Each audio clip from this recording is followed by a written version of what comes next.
At 5:34 p.m. on May 22, 2011, the deadliest tornado in modern U.S. history touched down west of Joplin.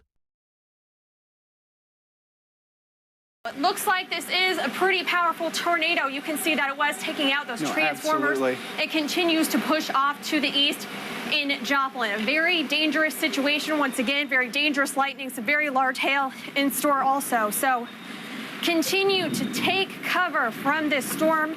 We can see that tornado on the ground from our tower cam. We are continuing to track that. Rance Junge was closing up his Pronto Pharmacy on a Sunday evening in Joplin, Missouri, May 22nd, 2011. Ordinary day. He'd heard the sirens earlier, but that was nothing new. This was tornado country. Sirens went off all the time.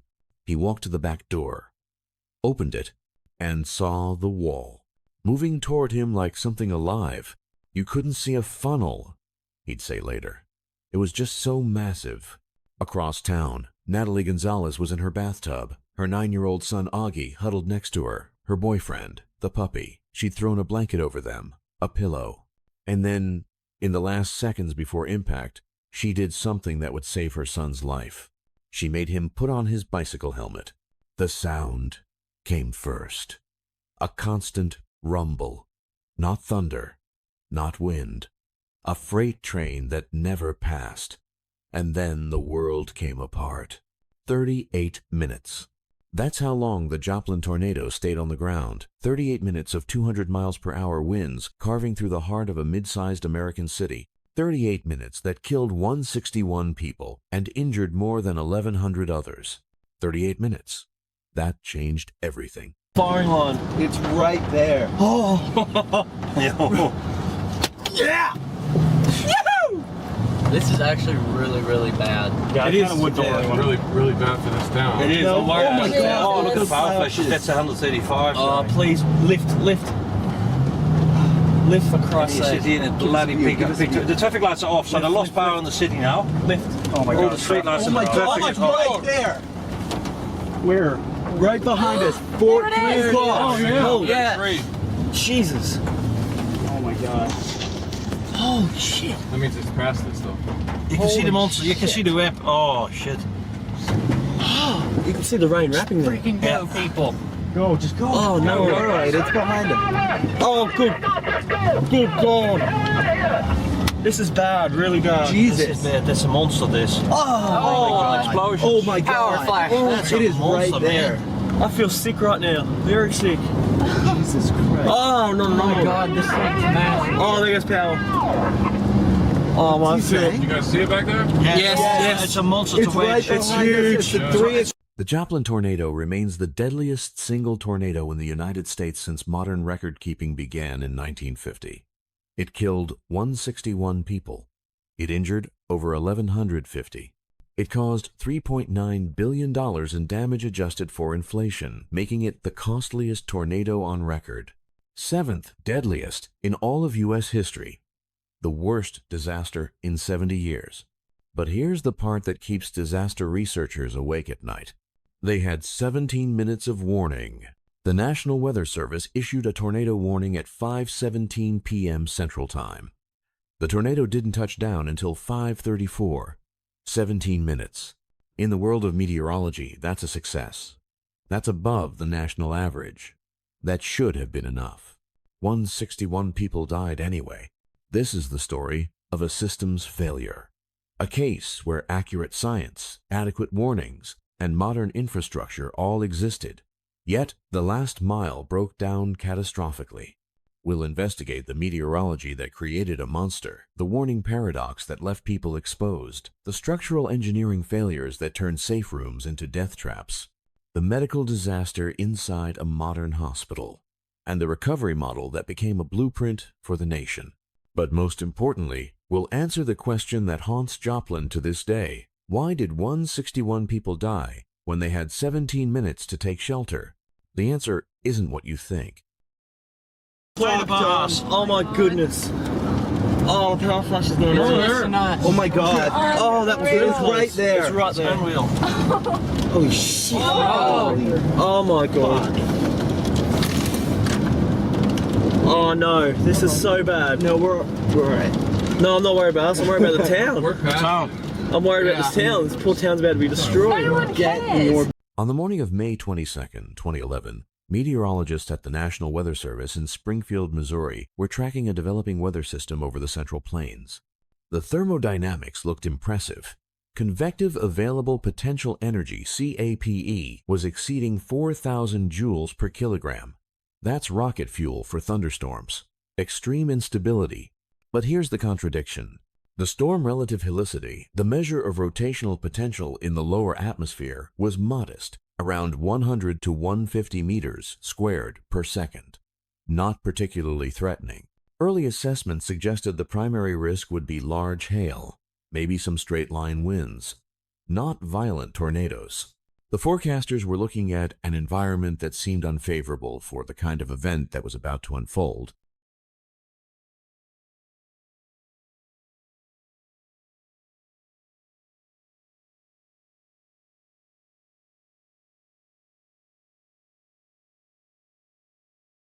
Trees down. We're getting numerous reports of trees down, houses damaged, several houses. I just had another caller say a couple of houses damaged over by St. John's Hospital. Apparently, the roads are closed over there. Trees are all over. The synoptic setup was textbook severe weather. A deep surface low-pressure system sat over the northern plains. A cold front extended southward into Kansas. A dry line bulged into Oklahoma. This is what meteorologists call a triple point, where the cold front, dry line, and warm front interact. It's a classic breeding ground for supercells. But the mesoscale environment, the smaller scale details, was evolving in ways the models hadn't fully captured. An outflow boundary from morning convection was acting as a focal point. It was generating low-level vorticity, spinning up the atmosphere near the surface. And as the afternoon progressed, the shear profiles improved significantly. That storm relative helicity, the rotation measured doubled in the hour before the tornado. It jumped from 150 to near 300 meters squared per second in the vicinity of Joplin. The environment went from unfavorable to hostile in less than 60 minutes.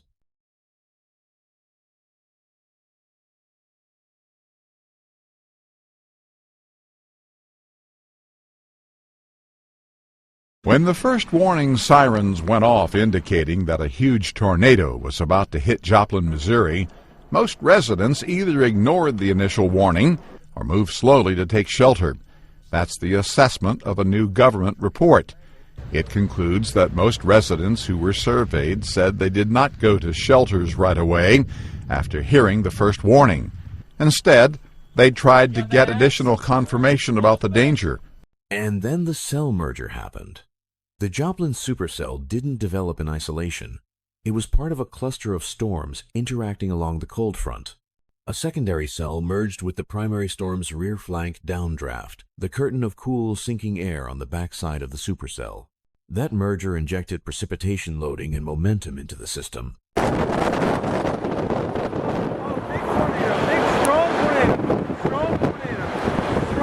Listen to it!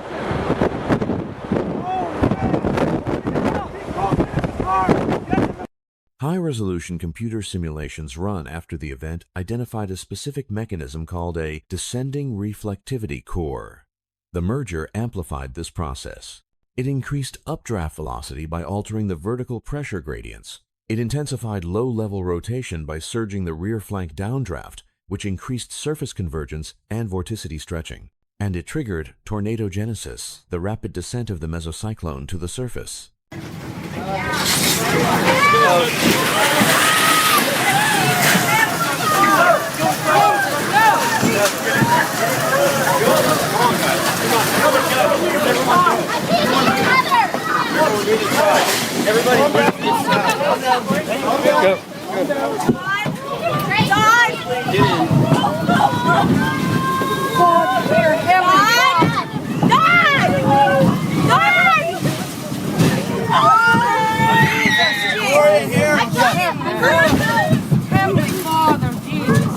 The mainstream explanation is clear. Rapid mesoscale modification created a localized environment far more hostile than the broader synoptic picture suggested. But there's an alternative angle. Some researchers argue that the operational forecasting models simply lack the resolution to capture these small-scale interactions in real time. The cell merger mechanism was understood in theory, but not predictable in practice. What doesn't fully fit? Why the storm relative helicity increase wasn't flagged earlier by the mesoanalysis algorithms? The data was there, but the synthesis, the putting it all together, happened too slowly. The best current interpretation is that the Joplin tornado was the product of a perfect storm of mesoscale interactions that evolved faster than operational models could predict. The storm surprised even the meteorologists watching it.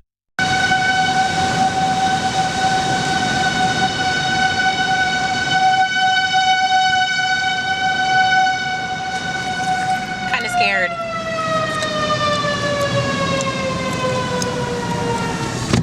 And that matters because even when warnings go out, the forecaster's confidence level shapes how those warnings are communicated. If meteorologists expect hail, they emphasize hail. If they're uncertain about tornado potential, that uncertainty trickles down. The storm evolved into something deadlier than anyone anticipated. But the warnings did go out 17 minutes early.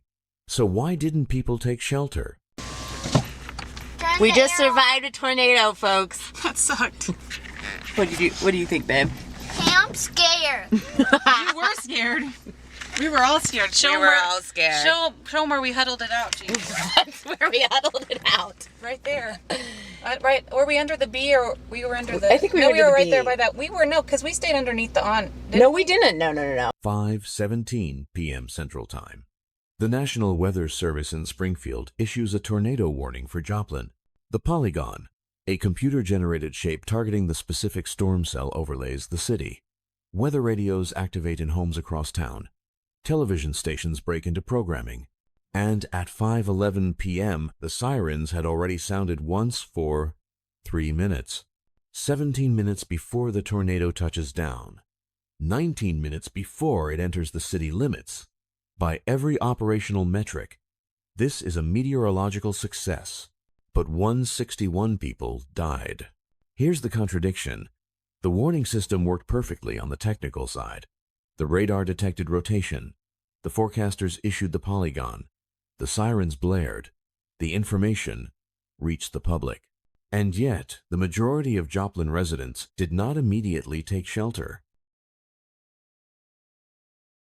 5:40 p.m. on Sunday afternoon, Joplin, Missouri was hit by a deadly tornado. Here's what it looked like. We could see it on radar. It was part of a supercell thunderstorm, the whole precipitation pattern spiraling its way around because of the rotating updraft about here that comprises the supercell thunderstorm. These pink and lavender areas are hail that are wrapping around the storm. This ball, though, is a debris ball. That is the tornado in progress, about a mile wide. The first siren activation at 5:11 p.m. was for a different storm.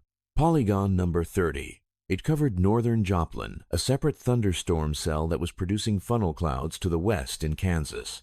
Residents heard that siren, then checked the television and saw the warning was for the northern part of the county. Many assumed the threat was elsewhere.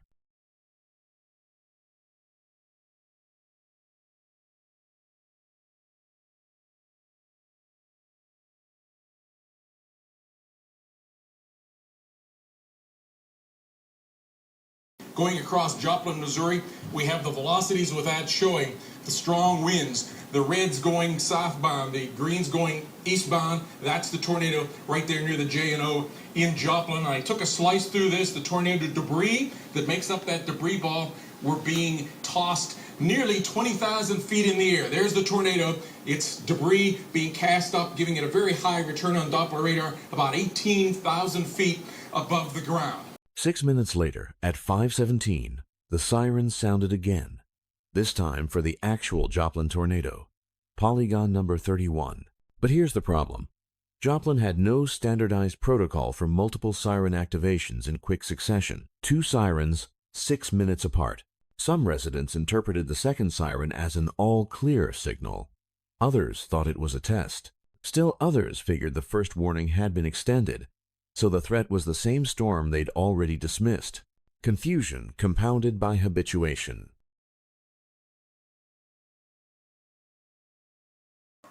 Oh my God, that is so crazy. That tornado is going. Once again, that tornado just to the south of us on the ground. We can see it on our tower cam. Absolutely. Oh my God. Once again, this is producing a lot of precipitation. If you go outside, you may not be able to see it. Take shelter now. It looks like this is a pretty powerful tornado. You can see that it was taking out transformers. It continues to push on to the east. Yes, I've never seen one, and that's live. Emma, get over here! That's what she's alright. I was just trying to figure out what that noise was. Oh my goodness. You can see that tornado on the ground from our tower cam. We are continuing to track that. Joplin tested its sirens every week, audibly, the full wail, for years. And the national false alarm rate for tornado warnings was, and still is, 74%. 3 out of 4 tornado warnings don't result in a tornado striking the warned area. It's not that meteorologists are bad at their jobs. It's that issuing a warning requires erring on the side of caution. Better to warn and be wrong than to stay silent and be catastrophically right. Oh my gosh, that's Joplin. It is certainly going off. Kaylin, I'm just looking out the door right now. Please do not go outside and try to track this storm, folks. Oh my God. You can't see anything outside. It is rain wrapped. This is a dangerous, dangerous situation at this point in time. We're going to continue to track this storm at this point in time. I don't think it's going to hit our station. We don't need to do that. But take shelter anyways. Yeah, oh my God. Immediately, folks. If you can hear us, if we are still able to broadcast, we need to take shelter. This is crazy. At this point in time, please. But the psychological consequence is siren fatigue. Residents in tornado-prone areas learn to view sirens as a signal to seek more information, not a signal to seek shelter immediately. And so they engaged in what disaster sociologists call milling. They turned on the TV. They called neighbors. They walked outside to look at the sky. Rance Jung, the pharmacy owner, didn't check outside until his computer started flickering. Reuben Carter, working at a fast trip gas station, noted that a regular customer rushed in during the tornado warning to stock up on cigarettes. Life continued as normal. Major damage at 32nd. There went a power. Major damage over on 32nd Street, he just said. And I just saw a transformer blow. Yeah, ours did too. Yep, I just saw another transformer blow. Most critically, residents wanted visual confirmation. They wanted to see the tornado, but the Joplin tornado was rain-wrapped. It was embedded in a high-precipitation supercell, a storm that produces so much rain and hail that the tornado itself is obscured. Looking west from Joplin, residents wouldn't see a classic funnel. They'd see a dark, amorphous wall of water and clouds. They waited until the rumble turned into a roar and the windows started shaking, and by then it was too late to get to the safest part of the house. I can feel the windows shaking. Feel the house start shaking. Yeah. The mainstream explanation is that psychological factors, siren fatigue, confirmation-seeking behavior, optimism, bias delayed, protective action. Residents genuinely didn't believe the threat was imminent. But there's an alternative framing. This was a system design failure. The transition from county-based warnings to storm-based polygons was relatively new in 2011.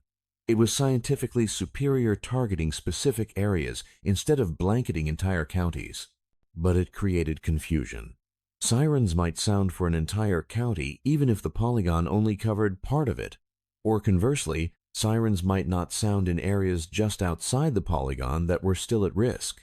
And when 2 warnings overlapped in 6 minutes, with no clear protocol for distinguishing them, the system's precision became its vulnerability.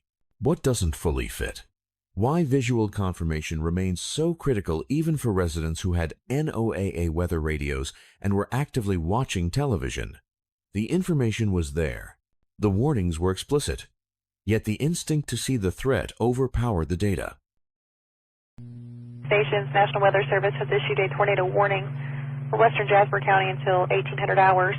National Weather Service Doppler radar indicated a tornado 10 miles west of Carl Junction or 6 miles east of Columbus, moving east at 30 miles per hour. Storm has a history of producing funnel clouds and tennis ball size hail. Time of dispatch, 1713. The best interpretation is that the warnings failed at the last mile, the sociological link between information and action. You can have perfect radar, perfect forecasts, perfect dissemination, but if the human psychology isn't accounted for, if the communication doesn't cut through apathy and confusion, people won't act. Technology can't save lives if the message doesn't land.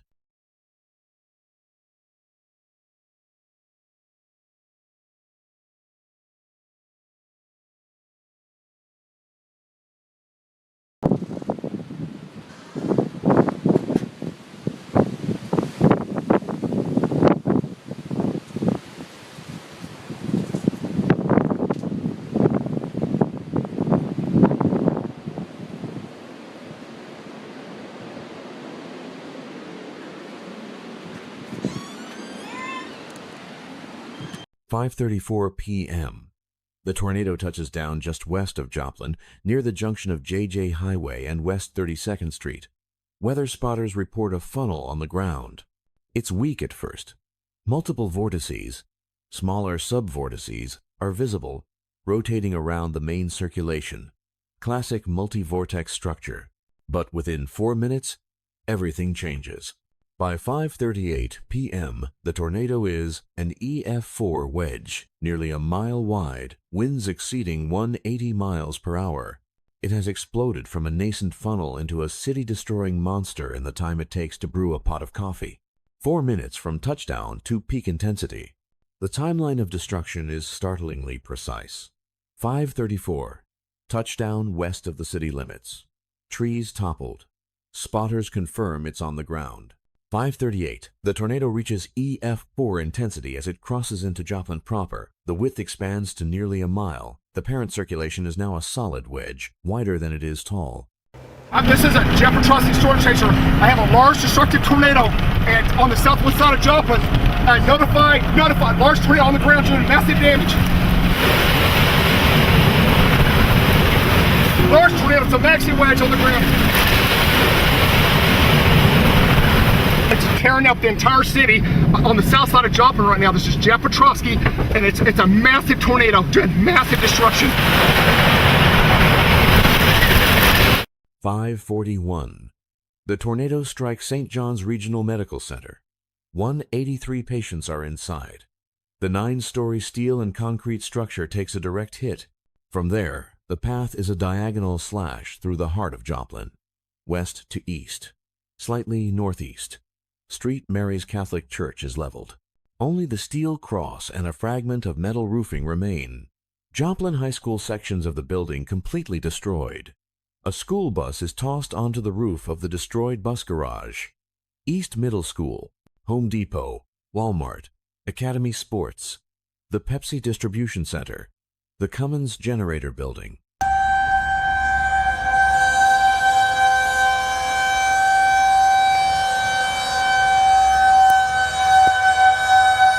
The tornado crosses Range Line Road, the main commercial corridor. Well-constructed buildings are scoured to their foundations. Asphalt parking lots are stripped clean. Concrete parking stops, each weighing 200 to 300 pounds and rebared into the pavement, are plucked from the ground and thrown 60 yards. I can make it out. I can barely make it out. We're in the rear flank right now. There's the tornado right there in front of us. It crosses Interstate 44 near the junction with Highway 249. Cars and trucks are blown off the highway. Semi-trailers are rolled into balls of twisted metal. Highway signs are mangled into abstract sculptures. There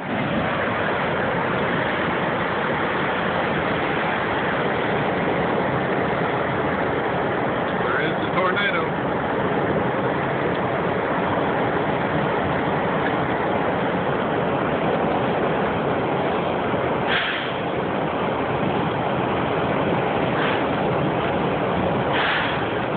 And then, slowly, the tornado weakens.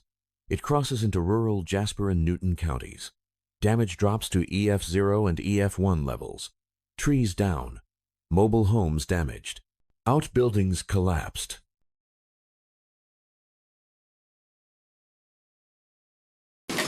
Oh, there's a hail. Here comes the hail. We don't need that either. At 6:12 p.m., the tornado lifts east of Diamond, Missouri, 38 minutes after it touched down. Total path length, 21.62 miles. Peak width, nearly 1 mile. Sure. All right, let me show you this also. Amazing images from Google Earth GeoEye of a before picture of Joplin, Missouri. This is before Sunday when the EF5 tornado rolled on through. Watch the after. Over 200-mile-per-hour winds just totally wiped the city off the map. And you can see on the right-hand side, that's the after picture. No standing structures at all. I mean, look at the way the housing development. It's absolutely amazing. Go across that. Go through the baseball field, the football field, it's scattered debris all over. Even the color of the ground. It's springtime. Stuff is blooming. It's supposed to be green. It's just torn up. Look at that. Look at the way that development is gone. It's just unbelievable. So that was a before. Here's what makes this event uniquely catastrophic. The tornado was moving slowly, only 15 miles per hour through Joplin. A typical tornado might race across the landscape at 30 or 40 miles per hour, limiting the time any one location is exposed to peak winds. But Joplin sat in the blender for minutes, a spinning 200 miles per hour wind field, taking its time. We were in our neighbor's basement, thank God, just right across the street here. Now, not many people have basements around here. No, we're very fortunate.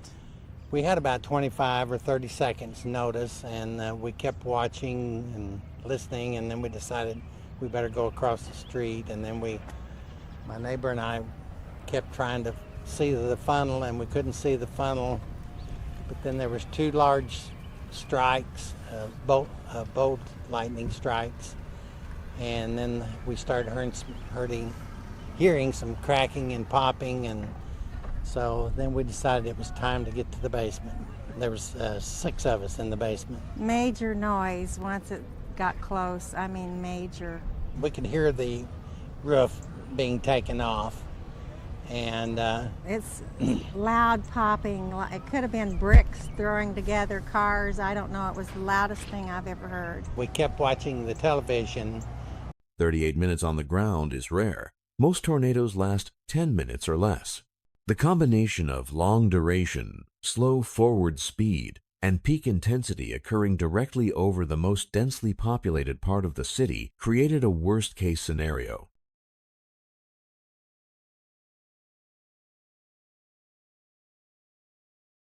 I am traversing through the storm damage, and this hopefully should give you a picture of the wrath that all these storms are giving, even 48 hours after the F5 tornado has hit this city. Sideways pelting rain, high winds, and almost inconceivable conditions.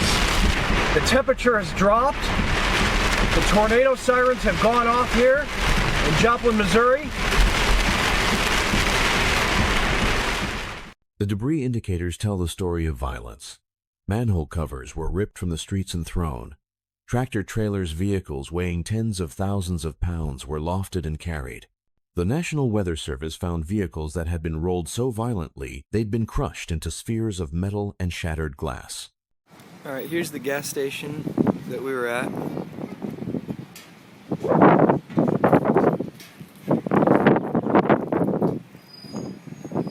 This would have been where we walked in. We would have gone right here.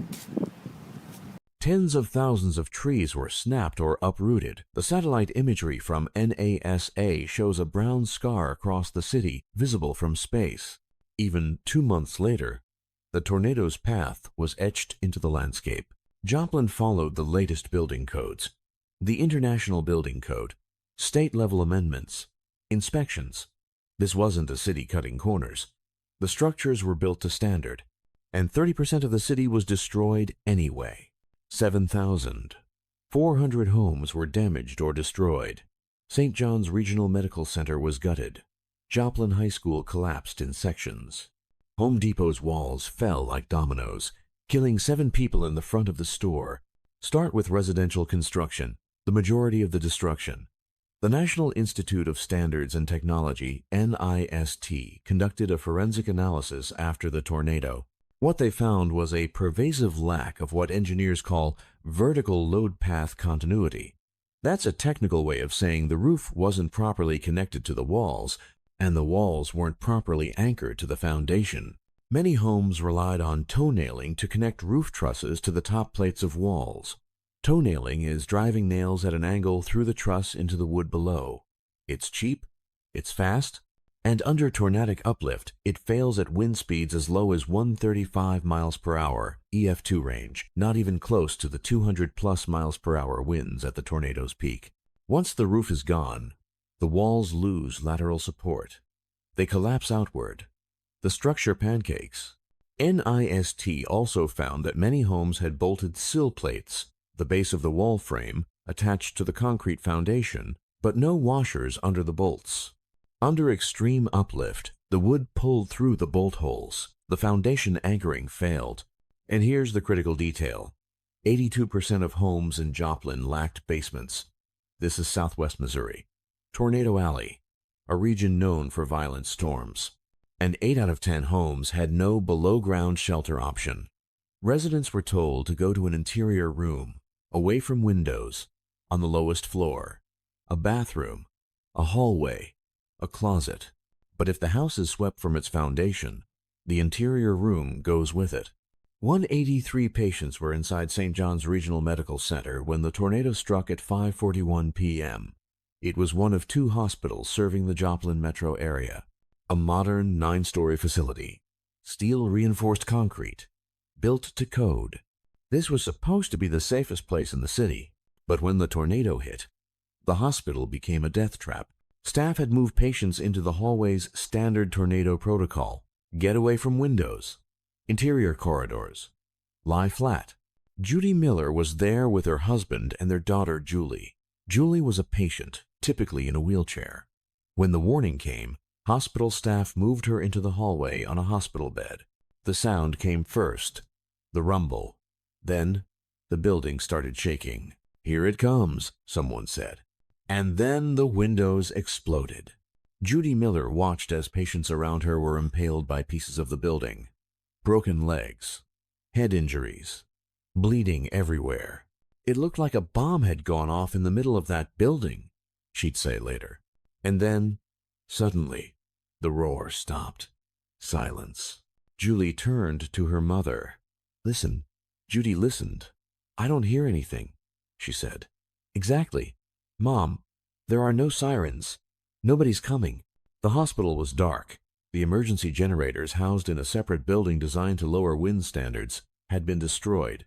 No lights, no ventilators, no communication systems. The smell of smoke began filling the hallways. They waited. The injuries around them were severe. People needed help, but the help wasn't coming. Eventually, they began moving debris themselves.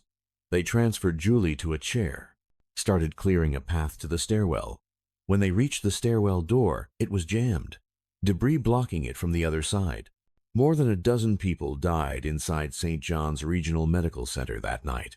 Not from the building collapsing, the structural frame held, but from the functional failure, the envelope breach, the projectiles, the darkness, the loss of critical systems.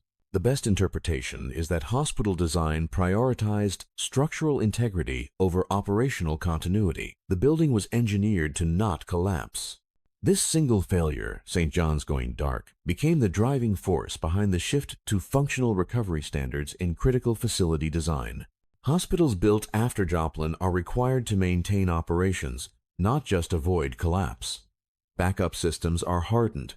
Generator buildings are built to the same wind standards as the main structure. Envelope integrity is prioritized. Within 24 hours of the tornado, more than 800 police cars, 300 ambulances, and 400 fire trucks arrived in Joplin, 1,100 emergency responders, 400 public safety agencies from 5 states, Missouri National Guard, Highway Patrol, search and rescue teams, federal disaster mortuary teams. It was a massive, coordinated response, but the roads were impassable, the power was out, the cell towers were destroyed, and 3 million cubic yards of debris covered everything. 45 minutes after the tornado lifted, the Red Cross opened an emergency shelter in the gymnasium at Missouri Southern State University. The college campus, just outside the tornado's path, became the staging location for the entire response. First responders lived in the dorms. The Federal Disaster Mortuary Team, the specialists who identify bodies, set up operations on campus.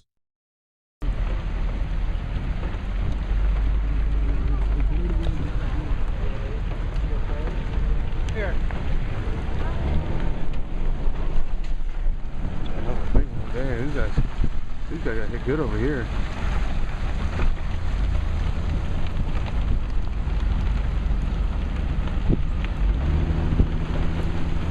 Oh! Oh! Ooh. Governor Jay Nixon declared a state of emergency and activated the Missouri National Guard. 191 personnel deployed immediately, with 2,000 more on standby. The Missouri State Highway Patrol sent 180 troopers to assist with law enforcement and rescue. 25 ambulance strike teams arrived, a fleet of emergency vehicles that would have been overwhelming under normal conditions. But these weren't normal conditions. The infrastructure was gone. Roads were blocked by debris, not just tree branches, but cars, sections of buildings, telephone poles. Power lines were down across every major artery, and communication was nearly impossible. Cell towers had been destroyed. Landlines were severed. Emergency responders couldn't coordinate by radio in many areas because the repeater stations were offline.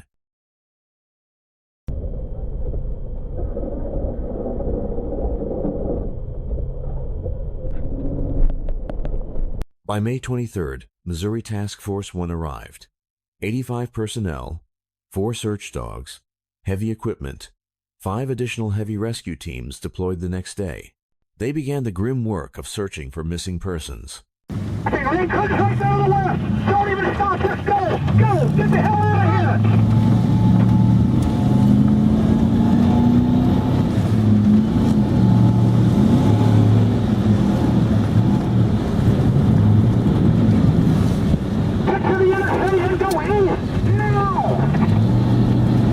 You could stand in one spot, survivors would say later, and do a full 360-degree turn and see nothing but damage. No reference points, no landmarks, every street sign gone, every tree down. The debris field was so extensive that searchers had to mark areas with spray paint to track which piles had been checked.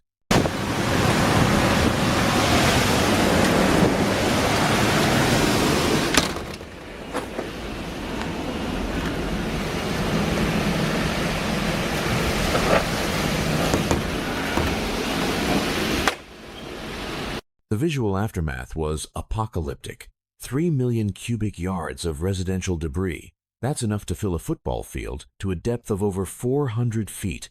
Manhole covers were missing, ripped from the streets and thrown. Asphalt parking lots had been scoured clean. The pavement peeled away. Vehicles were crushed into unrecognizable shapes. Tens of thousands of trees down. Huh? For a while. Yep, 28.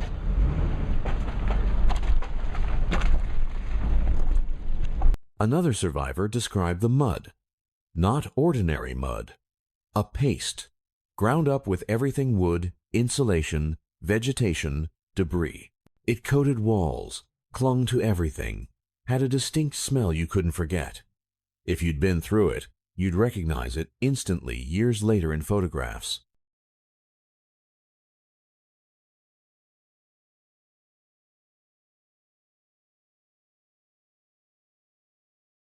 Partly because of years of false alarms. 162 people died in the disaster.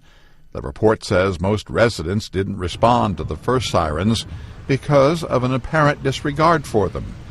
But the government meteorologist who led the assessment team says it's not clear if the slow response actually wound up costing lives.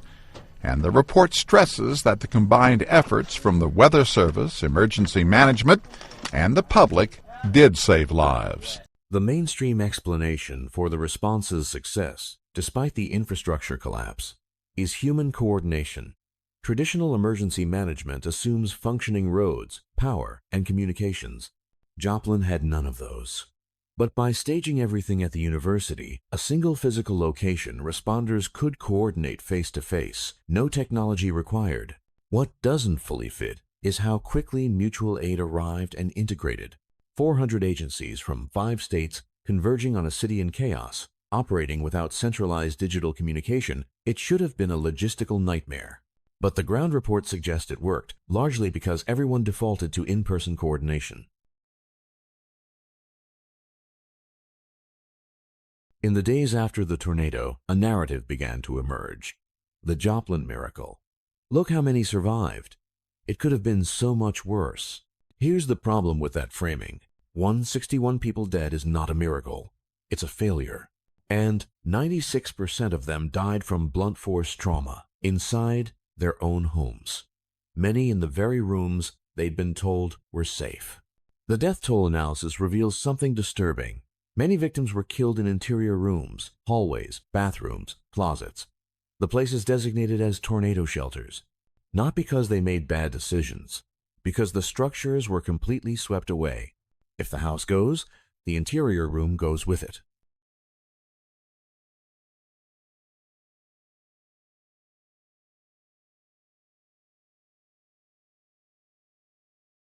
But survival was wildly variable, sometimes random, often determined by micro-scale decisions and pure chance. Natalie Gonzalez and her son Augie survived in a bathtub.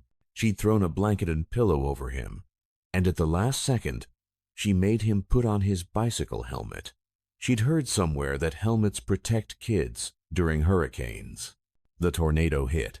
The toilet ripped from the floor and flew up, striking Augie in the head and Judy in the back. The bicycle helmet saved his life. At a Fast Trip gas station, 24 strangers took shelter in the walk-in cooler. Reuben Carter, the employee working that evening, ushered them in. The building above them was destroyed. The cooler held. All 24 survived. Lee Humphrey, at the Hampshire Terrace Apartments, saw the sky turn black with a strip of purple. "I don't ever want to see that again," he'd say. He survived, and the experience changed his life. He quit drugs and drinking, learned to forgive himself and others. Brian Head, the city attorney, was doing laundry when the power went out. Like any typical Midwestern guy, he opened the front door to check the weather, then ran to the hallway and hunkered down. His house survived, though it needed major repairs. Most of his neighbors' homes were gone. And then there was the mucormycosis cluster. 5 people died in the weeks and months after the tornado from a rare, potentially fatal fungal infection, cutaneous mucormycosis. The tornado had driven soil and vegetative debris deep into survivors' skin. The fungus, normally harmless in the environment, became deadly when embedded in tissue. It added a biological dimension to the trauma. The lead contamination created another hidden threat. 40% of yards in southern Joplin were re-exposed to chunks of raw lead ore from the historic mining operations. Children playing in those yards, families rebuilding, all faced an invisible hazard that would take years and $5 million in EPA grants to clean up. The mainstream explanation for the death toll is that survival was determined by building performance and micro-scale positioning. If your house was well built, you survived. If it wasn't, you might not. If you were in the right hallway, you lived. If you were in the wrong one, you didn't. But there's an alternative framing. Some survivors attribute their survival to specific good decisions. Sheltering in basements, taking cover in coolers, using bicycle helmets. These weren't random. They were choices that increased survival odds. What doesn't fully fit is the house-to-house variability. Why did some homes withstand EF5 winds while identical homes next door were swept away? The answer likely involves construction quality, variation, how carefully the builder installed the foundation anchors, whether they used hurricane straps, how well the inspector caught mistakes. But that variability was invisible until the tornado exposed it. This wasn't divine intervention. This wasn't a miracle. It was chaos, with random outcomes amplified by poor building standards and invisible construction defects. Framing it as a miracle obscures the systemic failures that caused preventable deaths. 161 people died because the buildings weren't designed to protect them and the warnings didn't change behavior fast enough. The survivors, those who made it through 38 minutes of hell, faced a new challenge, rebuilding a city that had lost 30% of its buildings, replacing homes, schools, hospitals, infrastructure. But the hardest question was this: do we rebuild it the same way, or do we finally admit the old approach failed?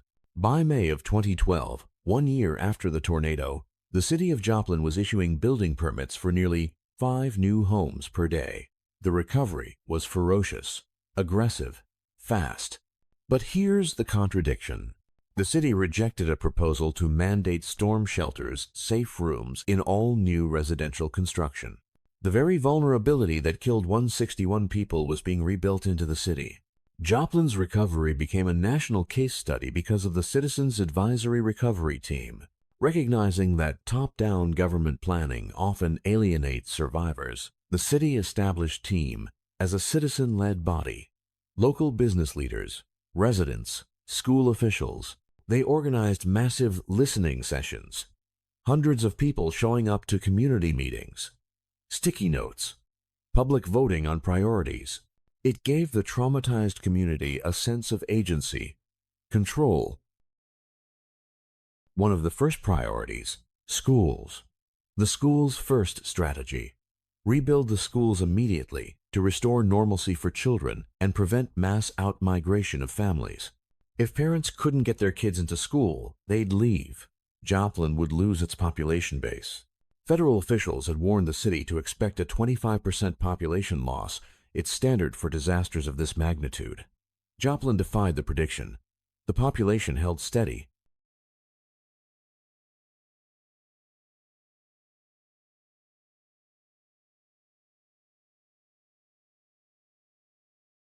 And the volunteers' surge was extraordinary. 26,000. 800 individuals from across the country put in 755,300 hours of community service in the first year. That's the equivalent of 82 years of full-time work. Habitat for Humanity. Faith-based groups. AmeriCorps deployed 350 members to Joplin. They removed debris, helped with casework, coordinated donations, operated warehouses. By 2022, the city was building an average of 5 houses per week. New businesses opened. Old businesses rebuilt. 4,000 building permits for residential repairs and new construction in the first year alone. But underneath the success story was a tension, a debate, a compromise. Should the city mandate storm shelters in all new residential construction? Proponents argued it was obvious. An EF5 can strike again. Joplin is in Tornado Alley. The same vulnerability that killed 161 people still exists. Every new house should have a hardened core, a safe room built to ICC 500 standards, capable of withstanding 250 miles per hour winds. Opponents argued cost. Adding a safe room to new construction increases the price by several $1,000s. For low-income families who had lost everything, that could be the difference between rebuilding in Joplin or leaving. The mandate would stall recovery, price people out.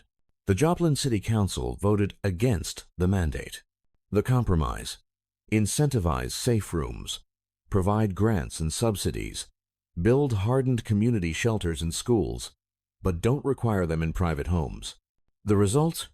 Most new homes were rebuilt without mandatory storm shelters. The schools got EF5 rated shelters. The public facilities got hardened infrastructure. But the residential vulnerability that caused the majority of the deaths remained. The mainstream explanation is economic pragmatism. Affordable rebuilding was prioritized over safety mandates. The city chose speed and accessibility over resilience. But there's an alternative framing. This was short-sighted. The next tornado, and there will be a next tornado, will expose the same vulnerabilities. Joplin had a once-in-a-generation opportunity to rebuild safely. They chose not to. What doesn't fully fit is the inconsistency. Schools got mandated shelters, fire stations, police stations, critical facilities, all required to have hardened cores. But homes, where most people spend most of their time, didn't. The risk acceptance is inconsistent.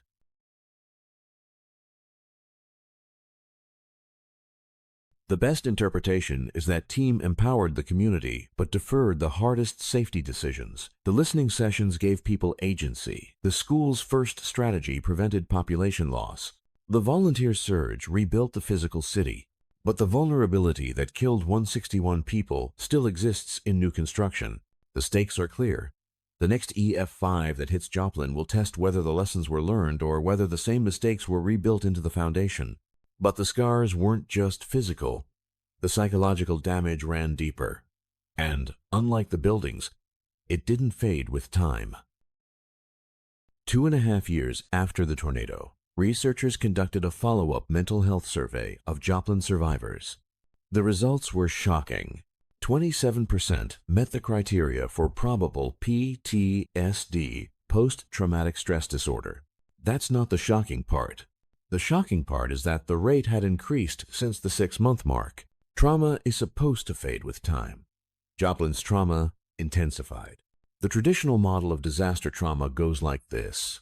Acute stress peaks immediately after the event. Over weeks and months, it fades. Some individuals develop chronic PTSD, but for most people, the passage of time brings healing.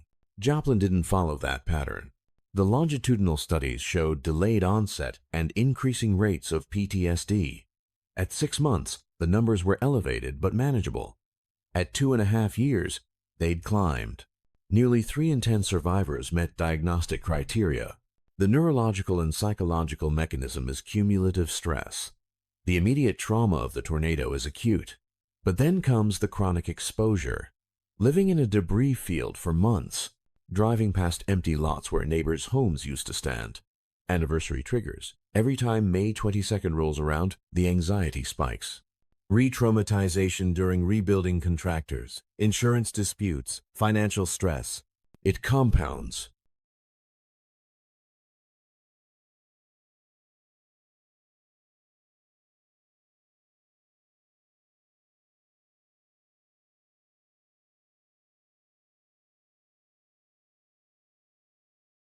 Psychiatrist Charles Graves, who worked with Joplin survivors, described it as a shared trauma, creating an environmental hit to the entire population.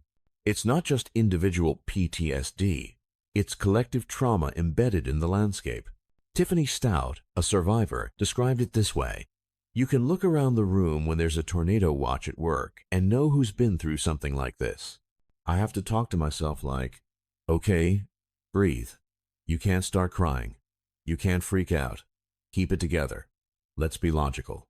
The physical response doesn't fade. It gets triggered over and over.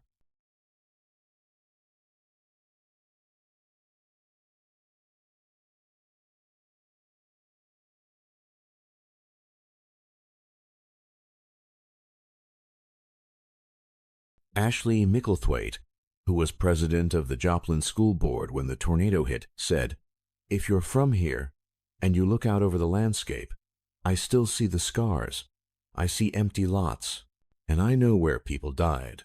The city rebuilt, but the survivors see the ghosts. And then there's the suicide data. Research indicated a correlation between the tornado and increased suicide rates in the affected demographics in the years following the event. The long tail of disaster recovery that doesn't show up in property damage reports. Mental health costs that compound silently for years. Recovery anger is another documented phenomenon. In the immediate aftermath, there's an outpouring of support, volunteers, donations, media attention. But as the months drag on, the initial aid fades. The volunteers go home, the donations dry up, the rebuilding slows, and survivors, many of whom are still struggling, become frustrated, angry. Why is this taking so long? Why aren't we getting more help? The anger itself becomes a source of trauma.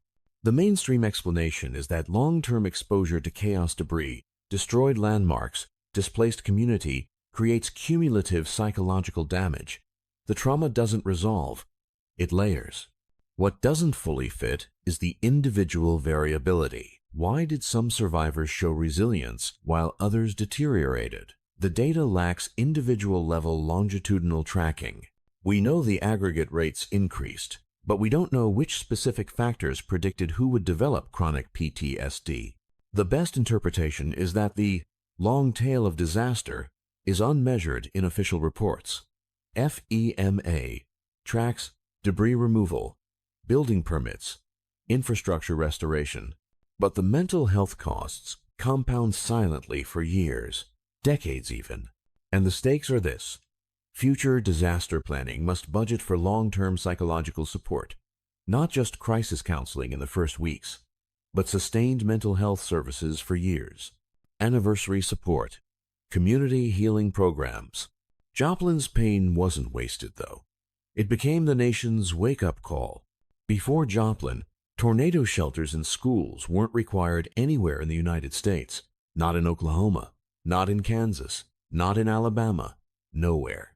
After Joplin, the building codes changed nationwide. The International Building Code 2015 mandated tornado shelters in K-12 schools, 911 call centers, and fire and police stations in high-risk tornado zones. One disaster, one city, a policy, earthquake. The National Weather Service implemented impact-based warnings. They abandoned the dry, scientific language that had defined weather alerts for decades. No more mesocyclone detected or Doppler radar indicated rotation. Now it's visceral, explicit, urgent, tornado emergency, damage threat, catastrophic. This is a life-threatening situation, not survivable above ground. The goal is to bypass the milling phase, to scream urgency, to cut through the siren fatigue and optimism bias that killed people in Joplin. The language shift acknowledges a hard truth. Scientific accuracy alone is insufficient. Warnings must penetrate psychological apathy. The International Building Code changes were even more sweeping. IBC 2015. Tornado shelters mandated in new critical facilities schools, 911 centers, fire and police stations, in areas that experience the most violent tornadoes. Great Plains, Midwest, Southeast. IBC 2018 extended the mandate to new buildings and additions on existing school campuses. Alabama went further. The state now requires storm shelters in all new classroom and dormitory buildings on public college and university campuses. The ICC 500 standard, the technical specification for tornado shelters, was updated with NIST's data from Joplin. Functional recovery standards for hospitals. Not just structural survival. The building has to be able to operate after a direct hit. Generator buildings must be built to the same wind load standards as the main hospital. Envelope integrity windows, curtain walls must be hardened or protected. Backup power systems must be redundant. Joplin's regional siren policy became a model. The city, working with surrounding communities, standardized siren protocols. If you go to the next town over, it's not a completely different system. And they reduced the frequency of full siren tests. No more weekly audible tests. Once a month, non-audible tests for power and connectivity in between.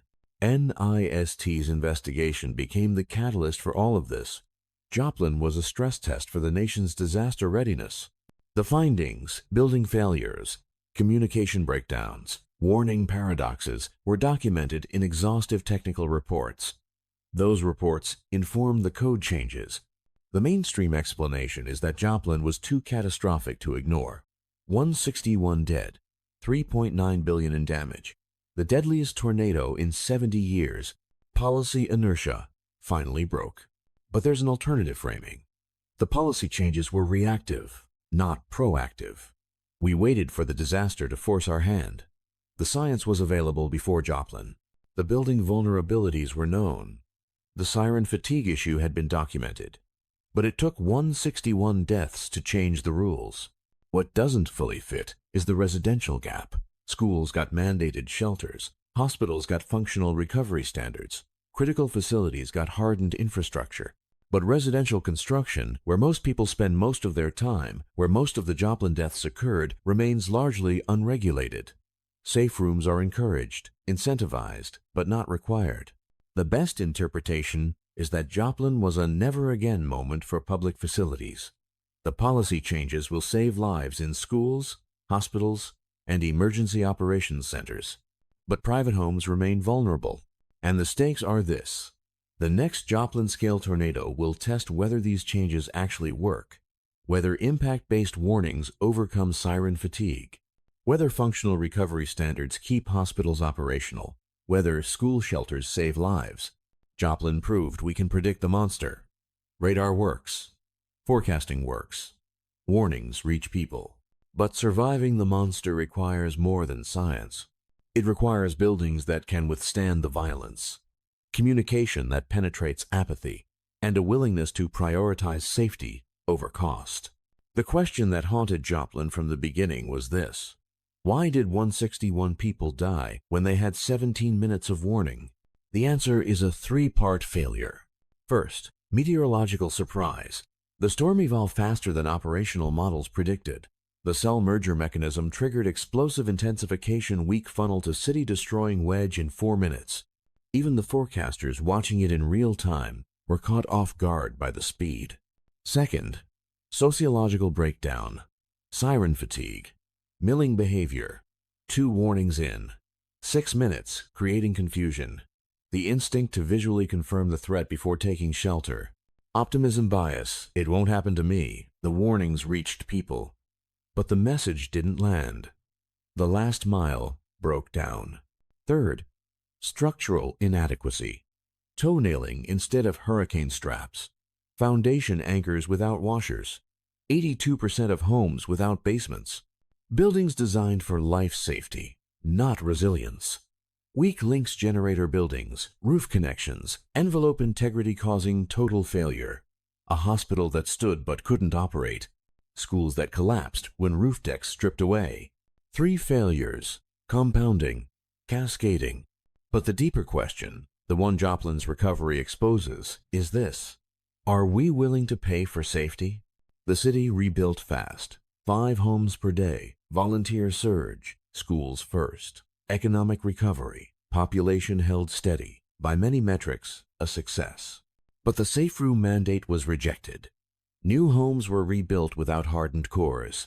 The same vulnerability that killed 161 people still exists in the residential construction.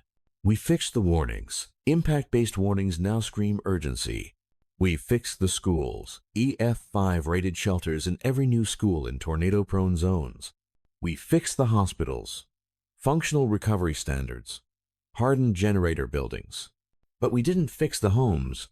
Stand in Joplin today. You'll see new buildings, new schools, a rebuilt medical center, a thriving downtown. But you'll also see empty lots, gaps in the neighborhoods, places where families died. Ashley Micklethwaite said it. If you're from here and you look out over the landscape, I still see the scars. I know where people died. The city rebuilt, but the survivors see the ghosts. And the next EF5 is coming. Tornadoes don't stop.